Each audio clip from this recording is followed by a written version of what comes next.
I'm starting now the recording. Thank you very much for joining this session. So this is a kind of a demo session. We have 3 presenters, and I'll give you more details later. Before starting with the demonstration, a little bit of housekeeping, and then we go with James first, showing the OFC 2018 demo with question and answers. Second is Esther with a service provisioning demo. So this is pretty new. So I'm very excited to see it also myself for the first time. And Jean-Luc is going through the Excel front end, which we are using for let's say for a simpler way of entering data into GNPy. So thank you very much for the presenters. Let me move to the second page, housekeeping. Briefly, please, if you have any kind of contributions and proposals for the TIP Summit or the ECOG, please inform the chairs to ease planning. So we are particularly looking for, let's say, contributions, presentations, and also for volunteers on the booth. So obviously, we do not have yet a very detailed setup for the booth, but it would be good at least to understand who in principle would be available to help us there. Second news is chairs are working with TIP on making fast Raman simulation available in GNPy. It's not out of the woods yet, but it looks quite good. So as soon as we have news, we will tell it to the group. Then don't forget that Stefan is giving a readout on an OLS proposal in how to model amplifiers. So this is on our next session on June 28, just to be prepared. And we set up a dedicated coders onboarding session for June 29, so that's Friday. It's at the same time slot as our time slot today, with a little shift. But so if you're interested in the code, how it is written, what needs to be done, how everything works, so that's the session you need to attend. I can give a little bit of feedback on what that session is going to involve for the participants here. Yep, go ahead. Okay, so the goal of this session today, I think, is to give a lot of you a more concrete view of what it is that we're working on. The goal next Friday in the coders onboarding session is for those of you who may be actively developing or contributing code to this project to understand some of the ins and outs of the process that we have in place, and to cover just some basics around how we do development, what tools we use, and what the general expectations that we have are, how we meet, how we collaborate there. If you are a participant in this project but are not going to be directly coding, then the session on the 29th will not be relevant to you. However, the teams that you have who will be directly coding, it will be a relevant session for them. And even if they're starting with a very baseline level of knowledge, don't worry, we'll go through the absolute basics of the branching model that we use and the general tools that we use. Okay, thank you, James. Let's briefly go through the software. So, well, we were focusing on preparing the demonstration. There was not too much activity this week. Is there anything from your end, James, you wanted to add? No, there is one or two small things. So after this proposal, later in the afternoon today, I'll be accepting some work that Esther did that I think she'll be demoing today. And so some of the functionality that you'll see today will actually be in the develop/unstable branch of the tool.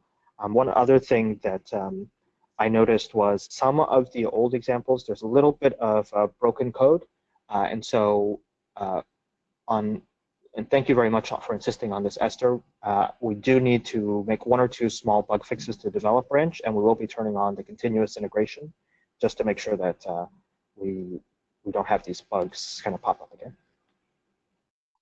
Okay, thank you very much. Let's go now immediately into your presentation. So James, let me give you the screen.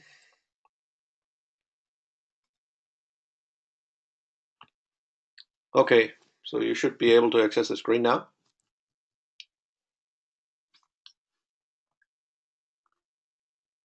Oops.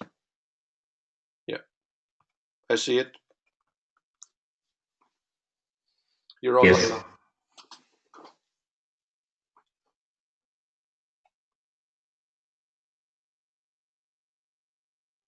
James? Sorry, can't hear you. Sorry, I was on mute. So here you can see the GitHub page for GNPy under the OOPT group. I'm going to be repeating a demo that we did earlier this year at OFC. So you won't see some of the advanced functionality here. The purpose of this demo is to give you a concrete view of what it is that we're working on. Because I know a lot of the participants who are on this call today were not there at the OFC demo. You've seen little bits and pieces, but you haven't seen in a very nuts and bolts way what GNPy actually is. So this is the GitHub page. Hopefully you've had a chance to look at it. I want to point out a couple of things to you.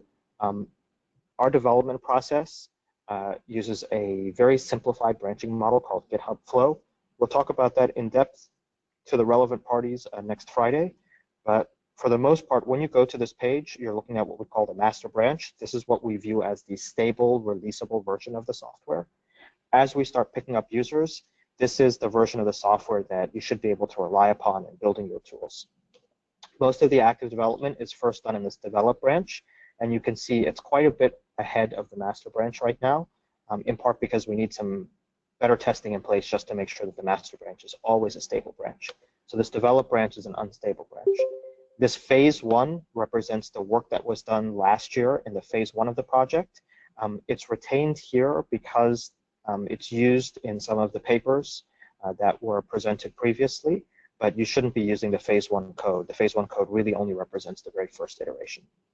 Now, if you look at this code, you can see that there's a guide here, and most of the guide is about how you use the code, but this is not shrink wrap software. One very, very important thing that we need to stress is that GNPy is not a vendor tool in the sense of we have features and we sell you features and there's a slick UI and a feature list.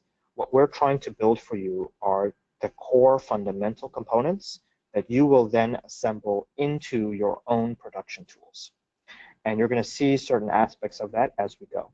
As a consequence, certain things that you might see in this demo that seem kind of painfully technical, like the way that we use JSON data, is intentional because instead of having to, or instead of trying to negotiate the needs of many disparate users, we're instead focusing on the development of the core technical functionality and then allowing you mechanisms to layer on conveniences or ways to integrate this into your production system or adapt this to the data sets that you have coming in. Let me switch screens over to a terminal now, and I will show you what's what. So as part of using this tool, and I encourage all of you to go through this exercise because the feedback that you give us from this exercise will actually be very useful. So just because this is a GitHub project, and the standard thing that you do with these projects is you just clone them. So I'm just going to clone this project, and it'll download it and give me the code. And here you can see all the code that I had on the GitHub page. This GNPy directory is where our active development occurs. These are all the components of the GNPy model itself and what we kind of call the GNPy core, some of the infrastructure and tooling around building networks and traversing networks and doing operations on networks. I'm going to just quickly install this to make sure I've installed the latest version. And then you can see there's this examples directory. Now this examples directory is named very precisely. What we want to show you right now is an example of the core GNPy functionality in use. It is an example that we have been iterating upon for some time, and the last two presentations that we do today will also include this example as its baseline. However, this example is not the end product of GNPy. It is one sample use case of how GNPy would be integrated into a production tool. And so as you look at this, you may notice, oh, there's this feature missing or this functionality missing. Our goal is to make it as easy as writing a script to take the core functionality that's provided in GNPy and to build your own script or your own example or your own analysis or production tool. The production tool we'll be looking at right now is this transmission main example.py. And I'll just briefly open it up to show you. You can see it's about 127 lines of code that load a network, take the network in, allow you to visualize the network, and show you propagation of spectral information through this network. Now, there's one thing, this is the master branch, there's one thing that I'm going to do just so that you can see it. I'm going to take out this comment. And there we go. Now, you can see in here, there's a couple of these JSON files, and there's an XLS file here. I want to briefly just open up, not the Excel file, but the JSON files to show you what they are. So I'm going to be running this on a sample research network called CoroNet, and I'm going to be running it on the continental US nodes in the CoroNet example. And if you look at this, you can see this is 5,000 lines of JSON data, so almost certainly this is not going to be something that you hand enter. Instead, this is the raw input format that's used by GNPy. And you can see we have different network elements. Here's a transceiver. For this particular network, it's pretty simple. We only specify the transceivers, and then from the transceivers, we infer things like amplifier locations by just spacing them evenly between the transceivers. In other examples, like the mesh topology example, you can see it specifies both transceivers and it specifies ROADMs. Jean-Luc will be showing you an Excel input format that will then convert to this input format here. So don't expect to be hand editing this JSON. It's not intended to be hand editable. This is just the canonical form that we accept. Here at the bottom of this file, you can see this is how we represent the connections between these different network elements. So I'm going to try this on the CoroNet. I'm going to try running the transmission main example. And I'll just look at the help text. You can see this is a very simple example that takes one of these networks and then shows you from some source node to some sink node how does spectral information evolve as it moves through these different network elements. This example does not directly show you, given a modulation, does it close or not?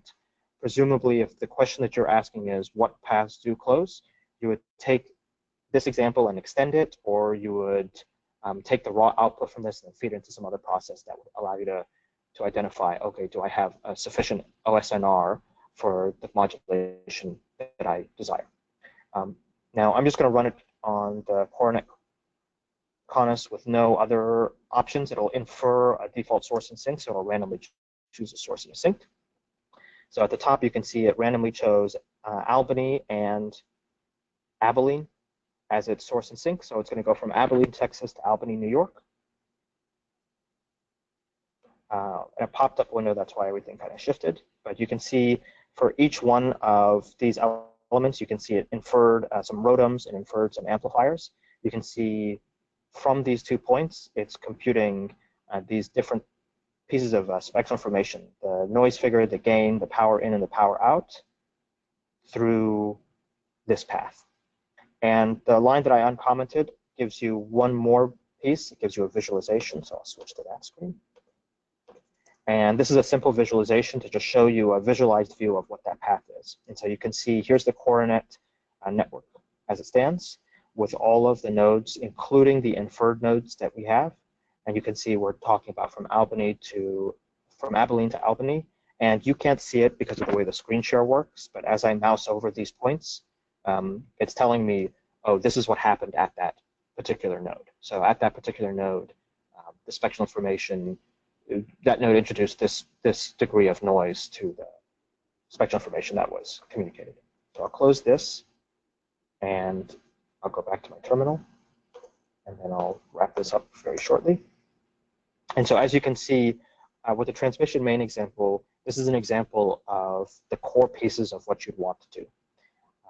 Take a network that you've specified, load it into the GNPy framework, make sure that all the network elements in the GNPy framework are modeled. So in the case of this network, it doesn't specify the EDFAs or the ROADMs, but in the case of the mesh topology network that's based on a section of the orange network, it does specify them. and then specify 2 points in that network, and then to identify how the OSNR evolves as light travels between those 2 points. For this particular example, while it's demonstrative of what you should be able to do with GNPy, but you can imagine that as you have this, you then need to add additional use cases to answer more specific questions. And so for those of you who are participants in our use case study last month, part of the goal of that use case study was trying to identify, okay, what specific questions can we then answer given this general framework? Now, one other thing that I want to draw your attention to is if you do look at the transmission main example, you can see it is about 127 lines of code in order to do this. One of our long-term goals is to improve this code to make it a little bit easier to specify some of these things.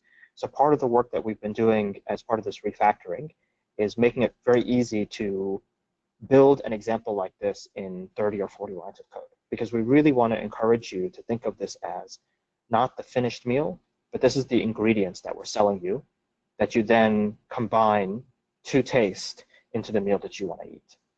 Okay? Gert, was there anything else that I missed? I think that was the main points that we did in the OFC demo. Otherwise, I'll open it up for questions. Okay, so thank you very much.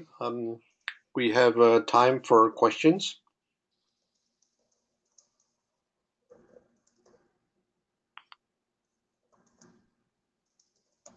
Anyone with a question? If not, I'm curious from anyone who's seeing this for the first time, who hasn't seen this example before. I know, Mark, I don't believe you were there at OFC, so I think this is the first time you're seeing this. Yeah, that's right. And I was just telling Gert on IM, guy Karthik on our side will be integrating this into our production tools over the next couple months. So I'm glad you guys are recording it. You couldn't make it today, so this will be beneficial. That's great. Yeah, and I'm sorry, I haven't had a chance to follow up with Karthik to set up a schedule to go deeper into the code. That is something that we do offer any of the coding participants, in addition to the onboarding session, which is just a broad, how do you get started? We would be more than happy to schedule one-on-one calls with your coders to really dig into the details of the infrastructure to get you up to speed. Now, at this stage of the project, you'll see, we're rushing to deliver features as quickly as possible. So, documentation is to some degree secondary to actually landing useful immediate features. But with that said, one of the ways that we can address that for your coders and to allow them to hit the ground running is to just do one-on-one sessions to show them this is what we've been developing, this is the general idea. Okay, so then thank you very much. That gives me now the time to hand over the screen to Esther. Give me a second. So Esther, are you presenting directly from your screen? Yes. I make you now the presenter. So can you see something? Yes, I can see it now. Thank you very much, Esther. Okay, I've prepared a short set of slides to explain what I'm going to show you, and then I plan to show you the demo and also the README and template file. If I do like this, can you see? Yes, it's perfect. Okay. So that's the presentation of the work related to usability improvement that I've done and on processing a list of services. So I've tried to follow a structure for the code I've developed. So there is the interface utility with the Excel file input and the network data and the equipment data.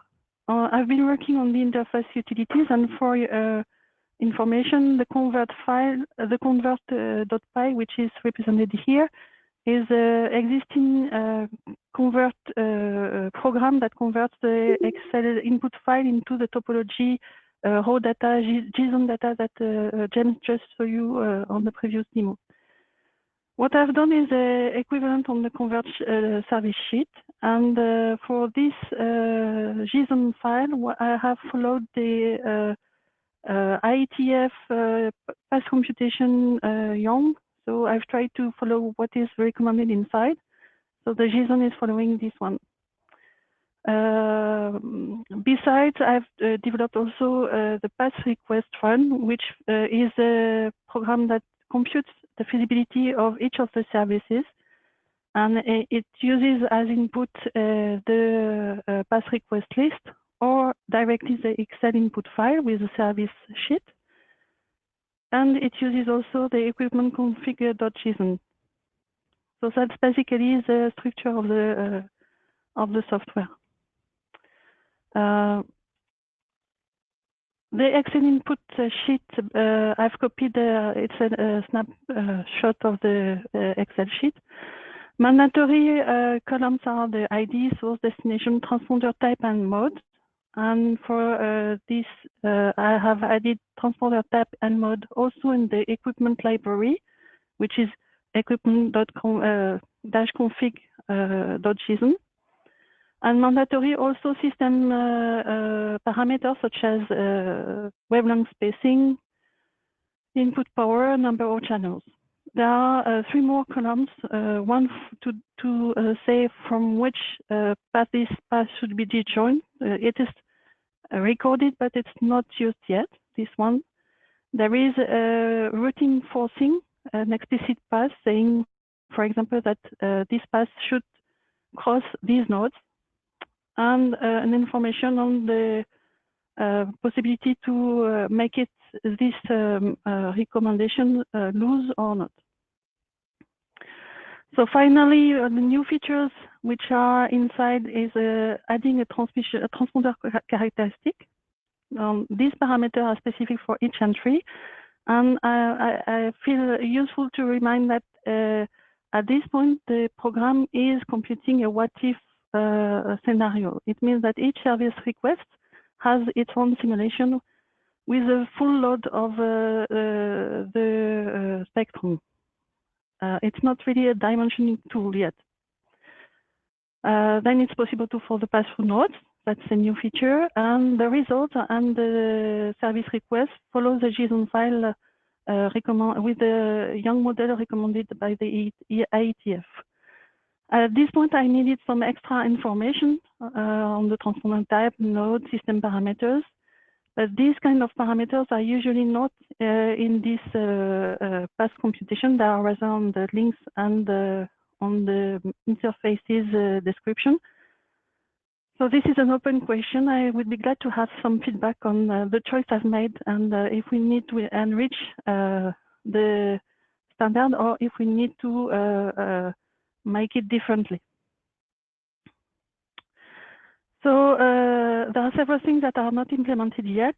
So my question are, should we add them on the task backlog? For example, to use the input disjunction. So it's not implemented, but maybe it could be useful to do. And at that point, there is no any decision or recommendation on the transponder type to be used. So for example, if the path is not working with a given mode, maybe it's working with another one. Is it worth to code that or not? That's an open question. The inputs, so the two functions are here. I will do the demo, so I do not detail here. And the JSON format are copied here. So I've copied that for the record, but it's not useful to describe them at this point. The only thing that I want to stress is that the OSNR that I've put on the transceiver description here is the OSNR in the 0.1 nanometer band. Really, this is something that the user should be deciding. And I've decided like that, but anyone can change that. So that's a snapshot. So let's try with a demo. So for the purpose of the demo, I've installed the whole program on my Windows, and it's working with on a command window, really simple. what I do is I have this Excel file with node links and service sheet. In this example, I have added 2 additional nodes here, which are giving a non-connex topology. I mean that I have this topology, the same as a mesh example that we have for long moments right now, and I have added those 2 nodes, for example, and in the Excel sheet, service sheet, I have input some source destination demand with a number and the transponder type, mode, system spacing, etc. And the command is very simple. You type Python, the name of the command, which is pass request run. The name of the first file, which is the file where the network is detailed. So it can be the XLS file or the JSON1. The name of the second can be also the XLS file where the service sheet is described, or a JSON file following the template. And the equipment config library, meaning that you can now use any library you want, and you can keep it for yourself and not publish it or like that. Esther, so if I may. Yeah. Yes. Hello, Esther. Sorry. Can you show the equipment config JSON maybe? Yes, Because yes. since you are the first one to introduce it, not everybody knows about it. So the equipment library is this one. Is it what you want me to show? Yes, that's great. Yes. So in the previous version, the equipment config was containing the ADFA, fibers, bands, odoms, some information on the spectral information, but this kind of information now are replaced by the information that are filled inside the Excel file. And then the transceivers. For the transceivers, we have a list of type variety with the name of the transponders and the frequency of working and the modes. And for example, this transponder here has 2 different modes. And for the purpose of what I've developed, I've used the format as the name of the mode. That's a personal choice, of course, it can be changed. So in the example that I've just launched, there is a computation for each node. So the input of the source and destination node should be the name of the node, not the name including TRX right now, but this is a kind of feature we could add to the backlog task, but this is to be discussed. There was an explicit path that was given for some of them. For this one, it's only the destination that is in the explicit path. For this one, from Brest to Vannes, there was some forcing to go through Lannion, Lorient. And for this one, between Lorient and Lannion, there was a Toto as the name of in the middle, but Toto could not be reached, and so it's skipped. When the paths are computed, there is a computation of the feasibility, so the SNR and all the system, all the spectral information propagated, and the result is given here. So it's a SNR in the bandwidth of the transponder. So obviously there were different baud rates here because I had different transponders. And the SNR in the 0.1 nanometer, which I can compare now with the OSNR limit, which was defined in my transceiver library. So basically, that's a main feature here. What I've done also is a README file on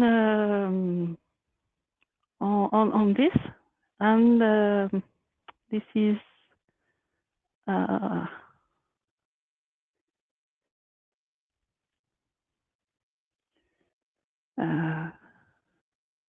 Excel user guide. So in the Excel user guide, there is some guiding to to fill the Excel file. So the note sheet, the link sheet, the equipment sheet, and I've completed it with the service sheet, as well with some examples how to launch the convert service sheet .py and the pass request run .py with the limitation of current development.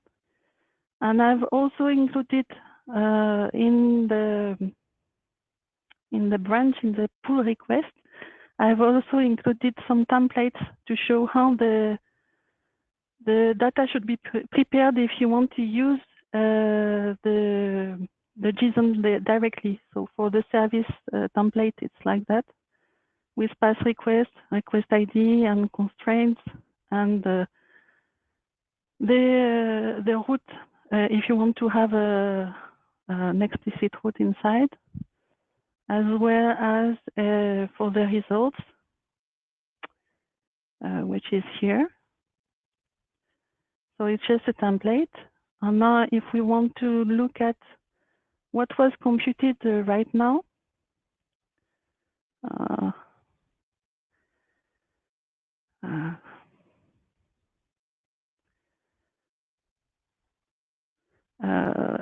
it's not recorded right now because I've not put the -O for the output. If I want to make an output in a JSON file, I have to add the -O, and let's call it data. I have not a good imagination for names, sorry. So it will compute everything and create a data file inside here.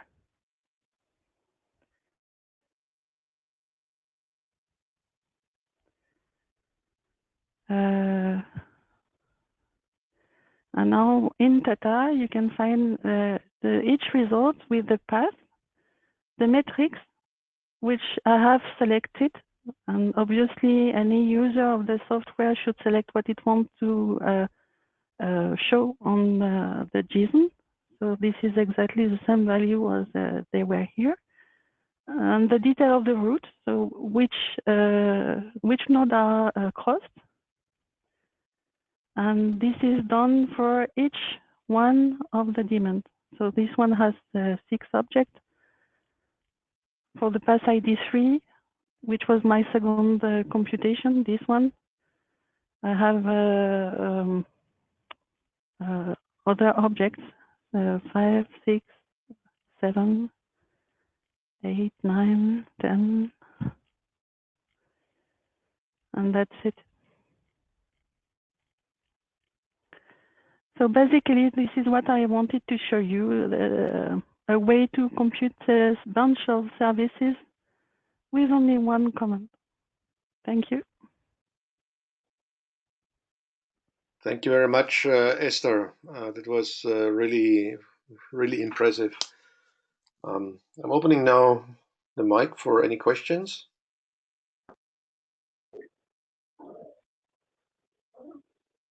Maybe I can start with one question. You mentioned in the beginning a route ID in your Excel table.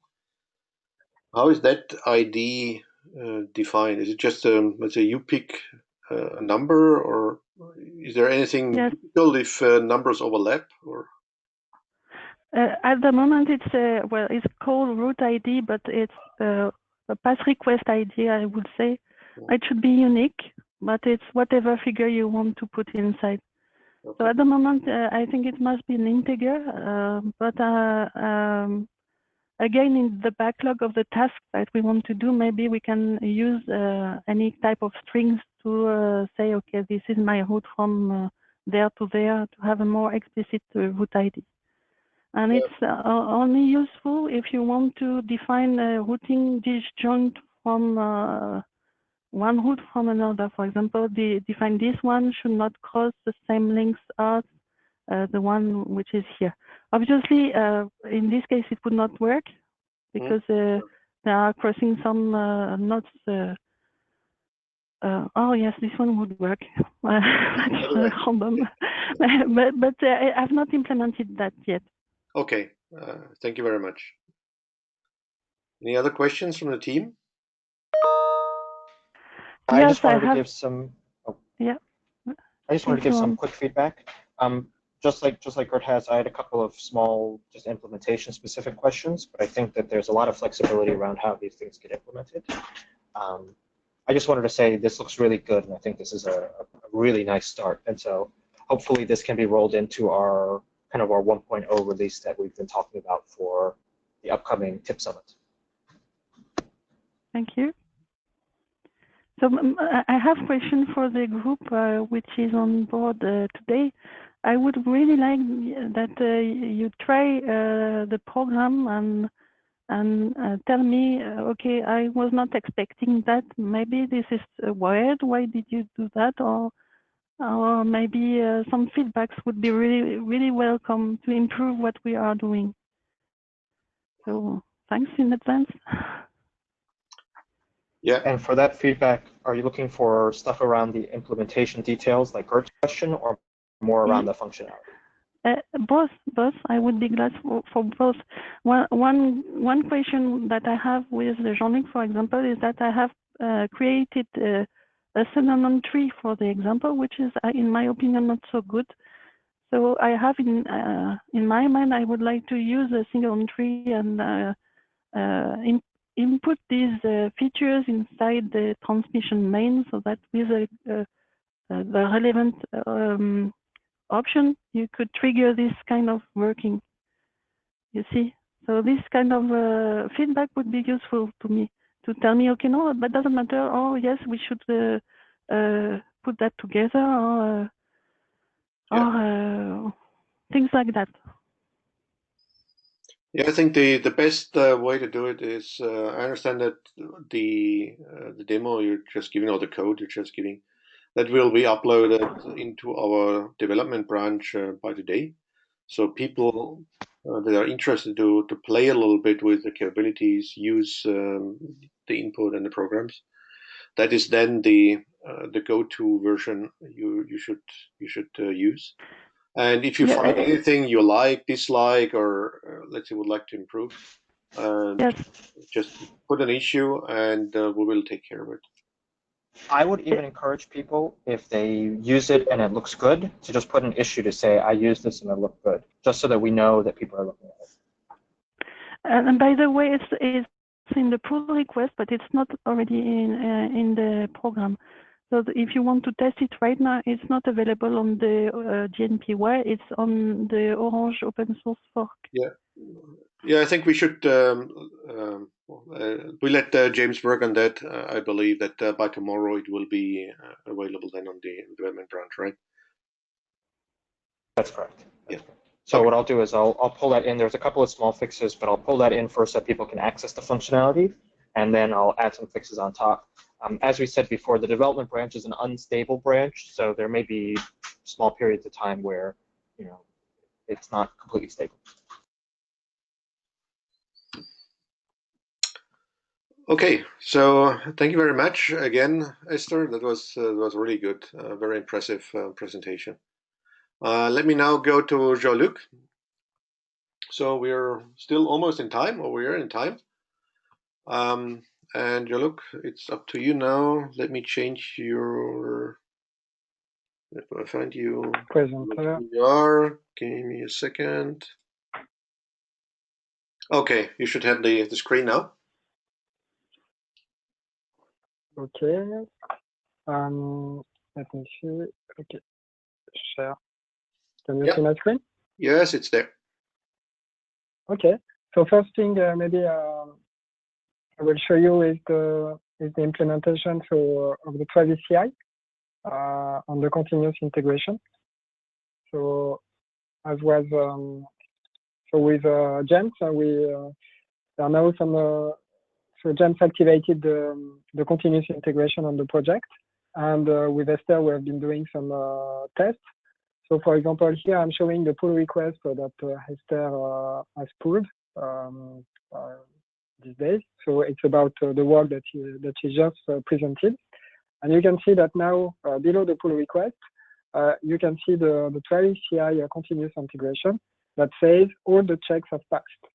And behind it, there are maybe 50 tests. I don't remember exactly. We have many configurations. We are looping over. So I'm testing the amplifiers, and I'm doing it over many different configurations. So there are something like 30 tests on the amplifier, so noise figure model. And Esther has been doing some coding some tests as well for the JSON configuration and Excel sheet. So that means that all the pull requests that will ease the approval of the pull request and check that when we do some new features, a new piece of code, we don't break something because we get the pass or not. And obviously we need to code some more tests so that we make the code even more secure for any new feature. Okay. So now what I'm going to show you is some features mostly on the Excel sheet import from Excel to JSON. So it's mostly about usability. And also, if we have time, I've been implementing a power mode in the tool, and I will show you. I will demonstrate you what it can bring. So starting with the Excel input, I've just prepared, but I could have done it from scratch. I will almost do it from scratch. Very small linear network. I just wanted it to be as clear as possible. So we have a node and a link description and an equipment description and the service description that Esther has just talked about. So it's possible with one Excel sheet to input everything at the same time. So the node is just the description of the node. Normally, you are supposed to say, okay, the first node and the last node is the ROADM, but it's optional because the tool, for this very simple example, is going to figure that, okay, this one is degree 1, this one is degree 1, it has to be a ROADM. And here you are supposed to say it's an ILA, but again, it's such a simple example, the default options will work. So let's do that for now. And I'm starting, so that's for the next demo. Starting with just entering all the same span losses between my linear A to B, B to C, C to D, and D to E. Okay, very clear. And in the equipment sheet, for now, I'm removing everything. So normally, if I wanted to describe completely the network, I should enter that as well. You need basically to describe all the nodes and all the ROADM nodes. So that's why you would need to add this line in addition to the link. But if you don't do it, or if you don't fill the sheet, you are not going to be insulted or shouted at by the tool. And just assume, okay, you don't have input, that's okay. So what is going to happen? We have made a topology, but there are no amplifiers. As you can see, I've never specified what kind of amplifier I want. I've just input what I call an operator topology. So it's a raw topology with just span description, just distance between location. So A to B should be the name of a city with possible location for network equipment. So if I run the tool, I can use, so that's the name of my Excel file. This is the name of the input file into the code, but as James explained, it's more like a factory of routines. So you can do your own transmission main example if you want, basically. And I can input the source and the destination, but again, it's such a simple example. The tool is going to figure it by himself. I'll do it just to show you. You can do the both. Okay, that will work the same. So what happens? The tool has placed some EDFA, and he has chosen a standard medium gain in the EDFA library. So Esther showed you just some time ago this equipment config JSON. Here you can enter any amplifier description that you want. We have two amplifier models, an advanced amplifier which was brought by David Bird from Siena, which is why I put its name on it. And the main advantage of this model is that you get a report description. So yes, by the way, all the SNR that we display at the end, we have put an average of SNR across the signal bandwidth. Why? It's because at this time of the code development, we find it convenient to quickly debug the code to see what is going on instead of displaying the 96 channels result. But with this NDFR model, you can have, you can input a noise figure report, a gain report. So that's for very advanced simulation in terms of ripple. On the other hand, it means that you get the data of your amplifier to really describe across 96 channels the ripple evolution. By the way, there is an interpolation. If you don't have exactly all the channels, or it's not exactly the same data, it's no worry. So it's input in a JSON file, and this JSON file is going to be interpolated. The second model is more operator-oriented. In the case you don't have any amplifier measurement in your lab, or your equipment supplier is not giving you all the details, all the ripple. All you have is the minimum and the max noise figure and the gain excursion. So minimum and max noise figure are to the gain excursion. And the model is going to model an internal VOA, a two-stage amplifier with an internal VOA. So it's not a two-stage like older DCM amplifier. No, it's just saying that you got an internal VOA between two coils. It's still a single pump and single stage with no mid-stage access. And it's going to model so that you get the noise figure versus gain. So it's not just an interpolation of the minimum and the maximum noise figure. It's much more precise than that. And when you compare the two models just on the noise figure-wise base, it's very similar. So here there is a polynomial noise figure when you don't have the ripple. Just that's speaking of ripple. In the advanced model, you got a third order polynomial, NF versus gain. It gives almost the same result if you put the same excursion parameters as this model, for example. If your polynomial, of course, is the polynomial of a real amplifier. Okay, and you can put, the beauty of it is that you can easily add new amplifiers, a different range. So for example, here I put a standard medium gain and a standard low gain. So with maximum gain 16, maximum gain 26. What you see in the code, it chooses automatically the amplifier in this library. And since we have a rather long span with 20 dB loss, it chooses the standard medium gain. And what happens, we can check quickly. If we modify some of the span length, reducing the span losses, now you can see that it's picking up the standard low gain for the span. So thereby optimizing the noise figure, because we had, well, we cannot compare because it's not the same span loss.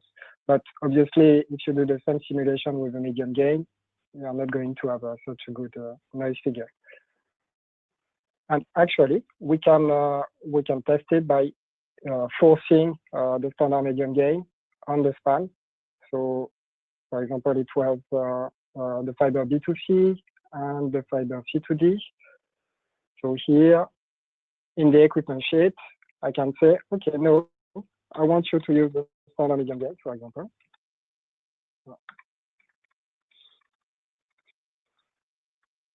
Let's try this. No, let's put it there. So, yeah.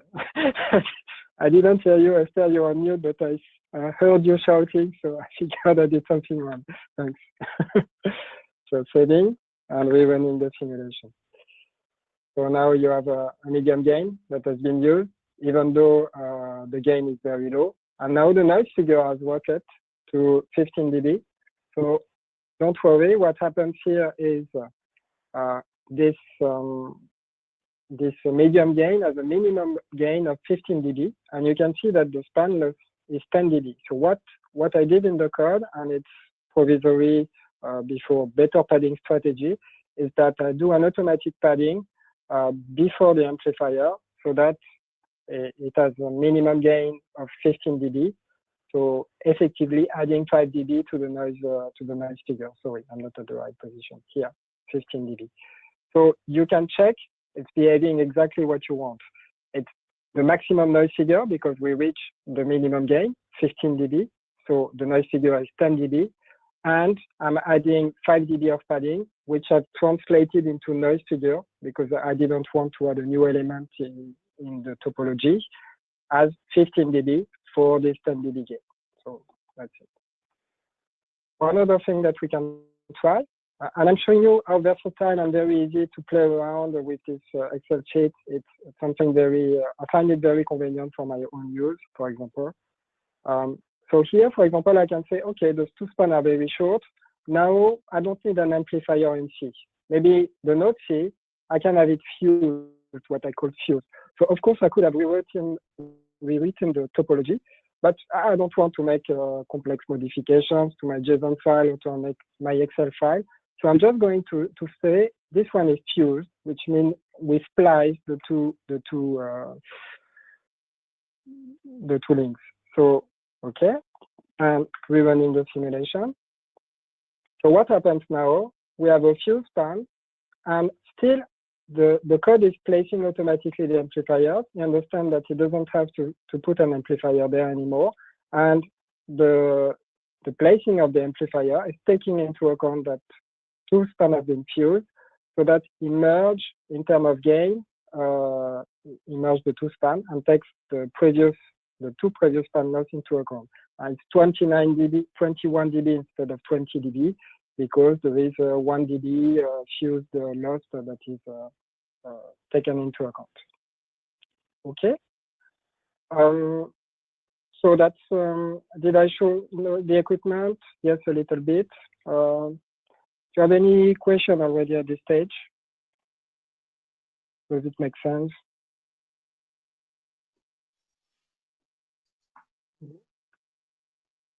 So just one question I'm curious about in one of your tabs, I think it's in the links tabs, you had marked two nodes in orange.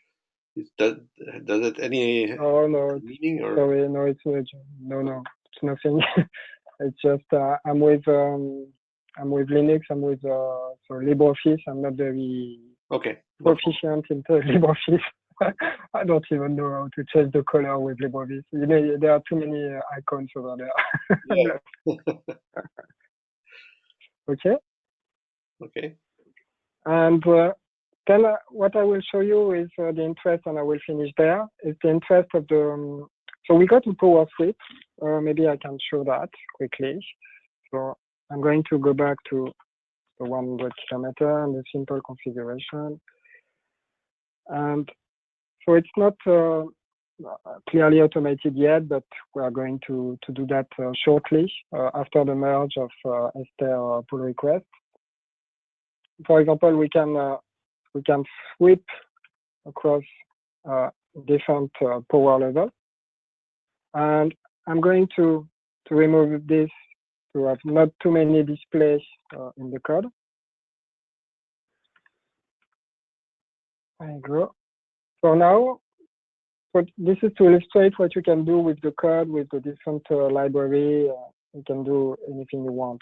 So what I did here is a power sweep of the spectrum information. So by the way, we input the spectrum information in a very versatile way. You can input the baud rate. Here you can see there is a loop to input the different channels. But if you have a certain pattern of channels with different spacing, some channels that are not equally spaced apart, and also some channels that are more powerful than others, this can be input without any issue. It's just a matter of programming it.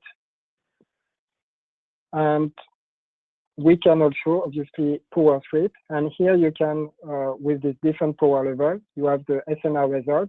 And you can see, for example, that at some point, after when the power is too high, the SNR is starting to reduce. So here the SNR is increasing. At low power, it's almost a 1-to-1 increase. And then you get the classic bell-shaped saturation curve due to nonlinear effects that start to degrade your SNR. So this way, you can find the optimum launch power for your network, for example, in this network design. Do I have time to show quickly the power mode, or should we stop here? So asking the team, what time is it now? Okay. So how much time would you need to show the power mode? Another 5 minutes? It depends how fast you understand it. I think it's probably another 10 minutes. So I would be keen to see it. Absolutely. Not sure about the team. Okay, we can try quickly. Okay, let's go. So let me show you first what happens if I don't have a power mode. And it's basically about power sweeping. And I will need to not do the power sweep and do it manually, because otherwise you won't see anything. We need to look at the detail of what's happening in the amplifier of the link. So what I will do is I will have an amplifier in the middle of my design that is going to saturate. For that, I'm forcing. So by the way, the design I'm doing, the design of the code is quite crude. It puts all the amplifier to the same power.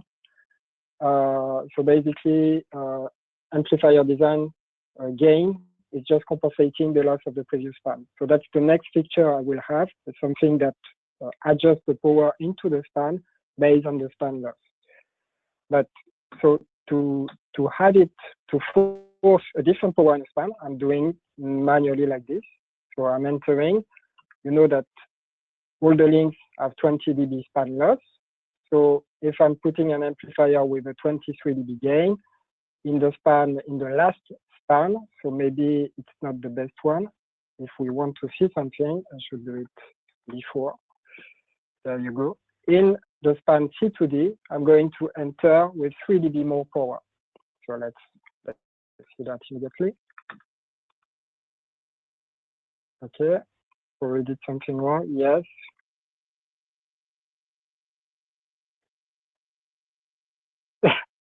Comment faire?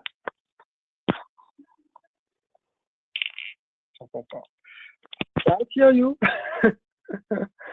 So the name of the amp you put. Ah, yes. Okay, thank you. The rest of the demo.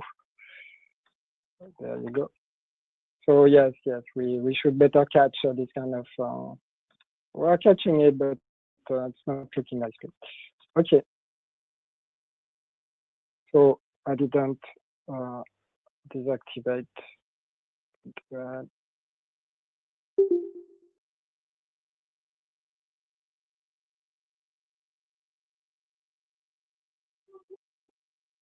So j'entends pas. You didn't save the file. I didn't save. All right. Which one? Maybe this one I didn't save. Okay. Yes. Okay. Going there. So we got now an amplifier. So all the amplifiers have 18 dB, and this one would like to go above. But in the equipment config JSON, I've put a maximum power of 22 dBm. So actually, no, this one doesn't want to go above. That's just fine. And yes, and the following one, okay, let's behave. Sorry, whole thing. I want the following amplifier to go back to the initial power, which is 18.8 dBm. So I want those following span to go back to 18 dBm, and just this span to have 91 dBm, 91. So what I need to do is for the following span to have 3 dB less gain instead of 20 dB, because by default it's 20 dB, but by design I would say it's 20 dB, just compensate the previous span loss. I need it to have 17. And now I'm going to try to be quick, and there you go. So now you have 18 dBm, 21 dBm, and I go back to 18, and the following span, they got 20 dB span, again for 20 dB span, so that's just fine, okay? And here you can see the 17 dB gain for the 20 dB span node, which is why we could reduce the power by 3 dB after this higher gain, 23 dB to compensate, okay? That's clear? So what happens now if I'm doing a slight power sweep, or if I'm increasing the power, basically? So I'm going to maybe 2 dB more. So now I'm saturating. So I didn't save again. Oh, yes, I'm not in. This one is only used when I'm power mode. So, and check.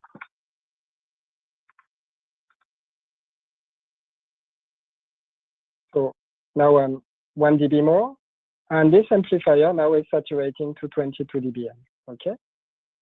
But what happened to the following one is because it's saturating, the following one now doesn't have the same power as the previous one, which we expected to have because we just tried to revert what was going on. It's because this one is saturating, and because all the amplifiers are in gain mode, they just act transparently. If one amplifier before them saturates, because we increase the power, they just lose on power afterwards. We can make it even more acute, so you can see. And then I'm showing you the power mode. It's going to be very clear.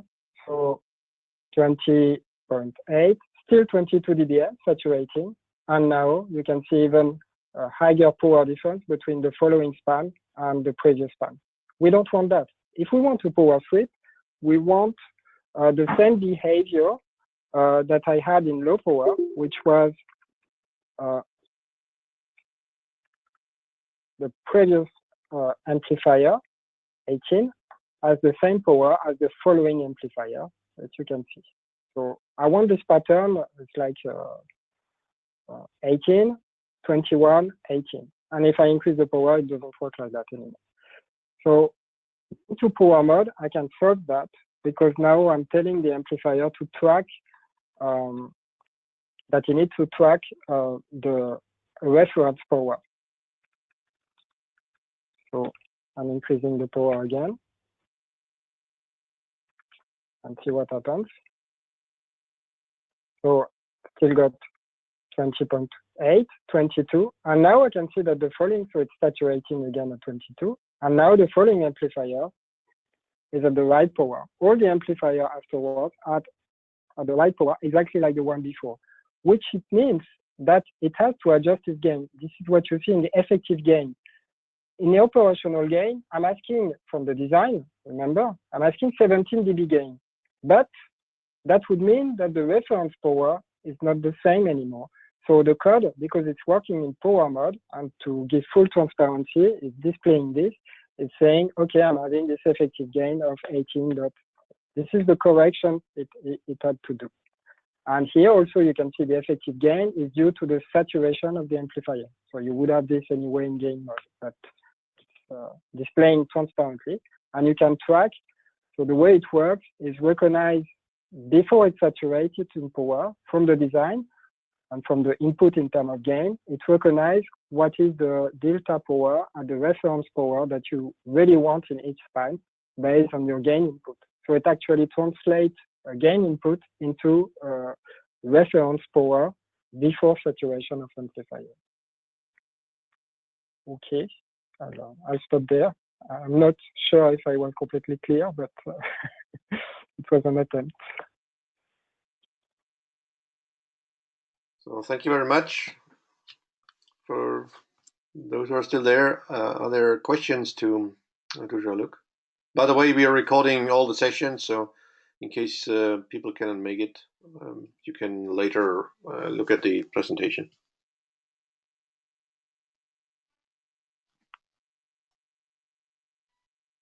And also one more precision is now an interest also the power mode is that we have a reference power in the RODM.